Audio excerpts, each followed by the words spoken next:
السلام عليكم ورحمة الله وبركاته. ازيكم يا حبايبي؟ عاملين ايه؟ رب تكونوا بخير. رجعلكم كده في فيديو جديد، وحشتوني من الفيديو اللي فات. سوري. هتعملي ايه يا غدا؟ هنعمل كده مع بعض ان شاء الله كيكه سهله وبسيطه. بصوا الكيكه دي مقاديرها سهله. ممكن تعملي لها كريم شانتيه وتحطي عليها من فوق صوص برتقال، ممكن تحشيها من جوه مربى برتقال. عايزه اقول لكم حلوه جدا جدا. ممكن تسيبها زي ما هي كده. بصوا هي هايشه وجميله.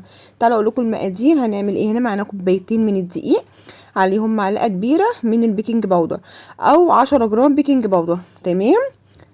كوبايتين دقيق عليهم معلقه كبيره من البيكنج باودر او 10 جرام من البيكنج باودر. تمام. نخليهم كده كويس، حتى البيكنج باودر نخلته، وهنركنهم على جنب. هنروح بقى نجيب الخلاط بتاعنا عشان نحط فيه المقادير اللي هنضربها، المواد السائله كلها مع بعض. تمام. هنحط ايه المواد السائله؟ هبقى معاكم واحده واحده وخطوه بخطوه عشان خاطر محدش يتوه مني. معانا كوبايه من اللبن زي الفل، كوبايه الا ربع من الزيت. تمام. الكوبايه واحده، الكوبايه اللي مستعملاها المعياريه هي الدقيق، هي اللبن، هو الزيت، هو السكر واحده. معايا كوبايه وربع من السكر، ويا ريت ما تكتريش السكر ولا تقلليه. هي كوبايه وربع هتطلع لك الكيكه دي مظبوطه.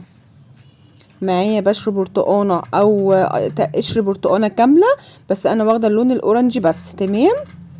على حرف السكينه كده تقشري البرتقانه كده بالراحه، تاخدي منها اللون الاورنج بس. هنا مش هحتاج فانيليا، لان هنا البرتقان او قشر البرتقان غنيني عن ريحه الفانيليا. هضرب ده كله مع بعضه، وهجيب طبق عشان اكسر البيض. البيض قد ايه؟ 4. هننزل ببيضه بيضه. تمام. قوامها حلو قوي وطريه وهايشه، وممكن تقعد معاكي يوم واتنين مش هتنشف منك، هتبقى في منتهى الجمال. ادي اول بيضه. هقول لكم مقاديرها تاني وانا شغاله كده. مقاديرها قد ايه؟ كوبايتين من الدقيق، معلقه كبيره او 10 جرام من البيكنج باودر، كوبايه لبن، كوبايه الا ربع من الزيت، كوبايه وربع من السكر، عدد 4 بيض، بشر برتقانه كامله بس تكون متوسطه، هتاخدي منها اللون الاورنج بس. الصينيه مقاس 28. تمام زي الفل. نشيل بقى كل حاجه كده مطرحها اول باول كده، نروق ورا مننا، هتحسي ان الدنيا معاكي تمام وزي الفل. كانت في حاجه هتكفيني على وشي مش عارفه ايه هي. هنقلب بقى كويس جدا، واحده واحده. هننزل بالمكونات السايله على الدقيق بالتدريج. تمام كده زي الفل. هبتدي بقى اقلب كده لحد ما الاقي القوام حلو كده. هندهن هنا بقى الصينيه مقاس 28 زي ما قلت لكم، رشه من الزيت ورشه من الدقيق عشان تطلع معاكي بكل سهوله.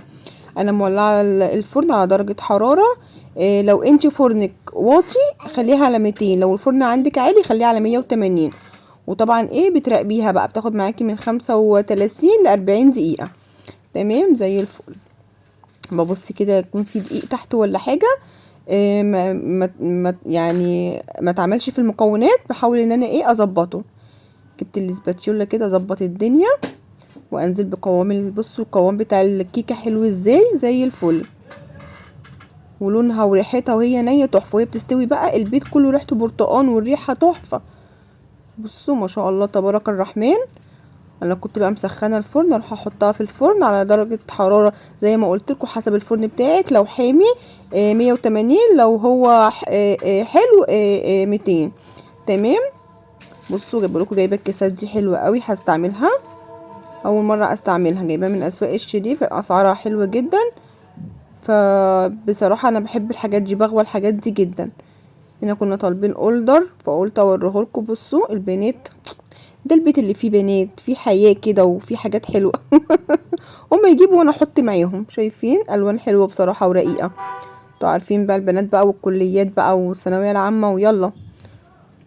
تمام زي الفل. هاجي هنا على الحوض اغسل الكاسات دي عشان ابتدي اعمل فيها المهلبيه. هعمل مهلبيه بيضه واحط عليها جيلي فراوله، طعمها حلو قوي وشكلها بيبقى جميل وينفع للضيوف.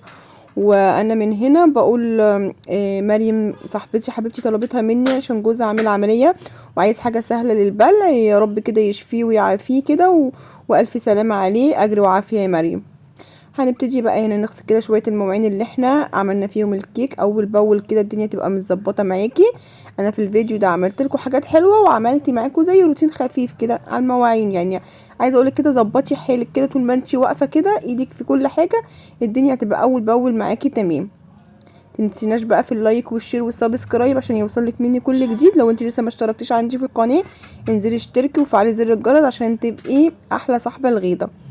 تمام، غسلنا بقى وخلصنا وظبطنا الدنيا بقى، هنروح معانا بقى ايه على البوتاجاز بتاعنا، نبتدي نعمل ايه الحلو، صنف الحلو التاني بتاعنا. بس اهم حاجه كده بقى تظبطي الدنيا اول باول. يا لمعة حودك يا غيضه. تمام، رحنا بقى على البوتاجاز، هنحط كده زي كسرولة، هنحط فيها كوبايه او ربع لتر من الميه، هننزل عليه بباكو جيلي لما يغلي. تمام، ونقلب، وبعد كده هننزل عليه بربع لتر تاني ميه ساقعه، ونسيبها بقى كده على جنب لحد ما يبرد خالص، مش في التلاجة، بس هسيبها على جنب. معانا هنا بقى حلة هنحط فيها 3 كوبايات من اللبن، ربع كوباية من النشا، نص كوباية من السكر، واحدة فانيليا، معلقة صغيرة ماء ورد. تمام زي الفل. هنقلب بقى كويس جدا لحد ما كل المكونات تتجانس مع بعض، وبعد كده هنروح هنرفعها على النار لحد بقى كده ما قوامها يبقى حلو. هنزل عليها بقى بمعلقة كريمة او مثلا معلقة قشطة زي ما انت عايزة براحتك خالص، مفيش استغنى عنها بس بتديها طعم حلو. احطها على العين الصغيرة اللي ورا دي شوية. بصوا الكيكة قوامها ولونها وريحتها مش عايزة اقول لكم، اغطيها عشان تبقى طرية.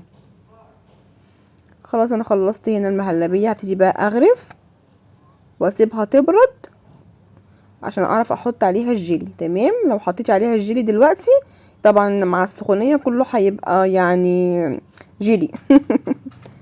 زي الفل. سيبها بقى تهدى كده شوية. تمام، انا بتتباهي هنا كان الجيلي برد والكريمه بردت. بص لقيتها هتعمل حفره، هجيب معلقه وهنزل بيها على ظهر المعلقه عشان ما تعملكيش حفره وتبهدلك الدنيا. بصوا مع المعلقه هتوزعها كويس جدا زي الفل. كان طعمها حلو، كان سهله وبسيطه وتنفع ضيوف، تنفع في مناسبه، تنفع للولاد، حلوه جدا ومغذيه وفيها لبن. تمام زي الفل. احطها بس في التلاجة تجمد عشان اوريها لكم. هنا بقى كان الكوكي بقى جت قعدت معايا وانا بقدم. تدوكوا حطوا لايك، جميلة بتلعبكم. هنقطع بقى الكيكة. بسم الله ما شاء الله تبارك الرحمن. بصوا شايفينها لونها قوامها وريحتها قد ايه طرية جميلة جدا. اتمنى كنتوا تجربوها. شهودي اللي بتحبها قوي، شهودي هتدوق وتقول لنا. تدوقي يا كارما؟ قالت لي لا. قلت لها كملي انت يا شهودي، وانا هدوق معاكم. طعمها حلو جدا، اتمنى ان كنتوا تجربوها هتعجبكم قوي. وادي المهلبيه، شايفين اللون مع بعض، اللونين تحفه وقوامها كان حلو قوي. برضو شهودي بتدوق، بعمل تيست على شهد، طعمها حلو جدا. لو عجبكم الفيديو بقى ما تنسوناش بقى في اللايك والشير والسبسكرايب، الحقيقه احلى ما غاده. والكوكو بتقول لكم حطوا لايك. يلا باي باي.